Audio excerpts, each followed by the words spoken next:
Back to the pavilion. BPL শেষ, এবার national ডিউটিতে ফেরার পালা। বিপিএল এর প্রস্তুতি দিয়ে চ্যাম্পিয়ন্স ট্রফি খেলতে যাচ্ছেন দেশের 15 ক্রিকেটার। ওপেনিংয়ে তানজিদ হাসান তামিম, পারভেজ হোসেন ইমন দিচ্ছেন ভরসা। চিন্তা বাড়াচ্ছেন অধিনায়ক নাজমুল হোসেন শান্ত। অলরাউন্ডার মেহেদী হাসান মিরাজ তুরুপের তাস। আগ্রাসন দেখাতে প্রস্তুত তানজিম হাসান সাকিব। স্কোয়াডে থাকা বাকিদের অবস্থা কি, চলুন জেনে নেওয়া যাক। 20 ফেব্রুয়ারি দুবাইয়ে ভারতের বিপক্ষে ম্যাচ দিয়ে শুরু হচ্ছে টাইগারদের চ্যাম্পিয়ন্স ট্রফি মিশন। শক্তিশালী একটা দলের বিপক্ষে ব্যাটিংয়ে নেমে শুরুটা হওয়া চাই দারুণ। সেখানেই দেশের টিম ম্যানেজমেন্ট আশায় বুক বাঁধছে। চেয়ে আছে তানজিদ হাসান তামিম এবং পারভেজ হোসেন ইমনের দিকে। 12 ম্যাচে 485 রান করে সেরা রান সংগ্রাহকদের তালিকায় 2 থেকে বিপিএল শেষ করেছেন ঢাকা ক্যাপিটালসের তামিম। নামের পাশে আছে 1 সেঞ্চুরি এবং 4 50। আরেক তরুণ ওপেনার পারভেজ হোসেন ইমনও আছেন দারুণ ছন্দে। বিপিএল এর শুরুর দিকে না পারলেও শেষের দিকে চিটাগং কিংসের হয়ে দারুণ খেলেছেন। 13 ইনিংসে 250-তে রান করেছেন 338। ফাইনালে খেলেছেন 49 বলে অপরাজিত 78 রানের এক দারুণ ইনিংস। সদ্যই ইনজুরি থেকে ফেরা আরেক অভিজ্ঞ ওপেনার সৌম্য সরকার রংপুর রাইডার্সের হয়ে ম্যাচ খেলতেই পেরেছেন মাত্র 4টা। 150-তে করেছেন 105 রান।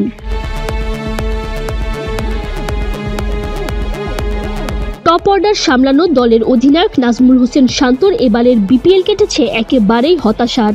দল ফরচুন বরিশাল চ্যাম্পিয়ন হলেও নিজে পারফর্ম করতে পারেননি, ফলে একাদশ থেকে জায়গা হারিয়েছেন। 5 ইনিংসে করেছেন মাত্র 56 রান। পুরো টুর্নামেন্টে তাওহিদ হৃদয় ছিলেন অন অ্যান্ড অফ। 13 ম্যাচে 150-তে করেছেন 312 রান। অভিজ্ঞ উইকেটকিপার ব্যাটার মুশফিকুর রহিম 9 ইনিংসে করেছেন 184 রান। আরেক অভিজ্ঞ ফিনিশার মাহমুদুল্লাহ রিয়াদ 8 ইনিংসে 250-তে করেছেন 206 রান। ফিনিশার হিসেবে বিপিএল একেবারে মন্দ যায়নি। আরেক উইকেটকিপার ব্যাটার জাকের আলী অনিকের দল সিলেটি স্ট্রাইকার্সের মতোই তার ব্যক্তিগত পারফরমেন্সও খুব একটা ভালো হয়নি। 12 ইনিংসে 241 রান করেছেন। তবে খুলনা টাইগার্সের অলরাউন্ডার অধিনায়ক মেহেদী হাসান মিরাজ চ্যাম্পিয়ন্স ট্রফিতেও বাজির ঘোড়া। 14 ইনিংসে 355 রানের সাথে আছে 13 উইকেট। আছেন দারুণ ছন্দে। বরিশালের রিশাদ হোসেনও আশা দেখাচ্ছেন চ্যাম্পিয়ন্স ট্রফিতে দারুণ কিছু করার। এই লেগ স্পিনার প্রায় 8.5 ইকোনমিতে 10 ইনিংসে নিয়েছেন 7 উইকেট। 3 ইনিংসে করেছেন 68 রান। 6 বলে 16 রানের হার না মানা ফাইনালের কেমিও ইনিংসও হতে পারে অনুপ্রেরণা। দলের আরেক স্পিনার খুলনার নাসুম আহমেদ 7.26 ইকোনমিতে 12 ইনিংসে নিয়েছেন 13 উইকেট। আহামরি পারফরমেন্স বলা যায় না। পেসারদের মধ্যে তাসকিন আহমেদই সেরা।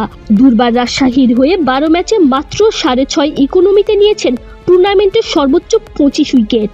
চ্যাম্পিয়ন্স ট্রফির দলে থাকা বাকি 3 পেসারের মধ্যে ঢাকার মুস্তাফিজুর রহমান 12 ম্যাচে নিয়েছেন 13 উইকেট। ইকোনমি 7.36।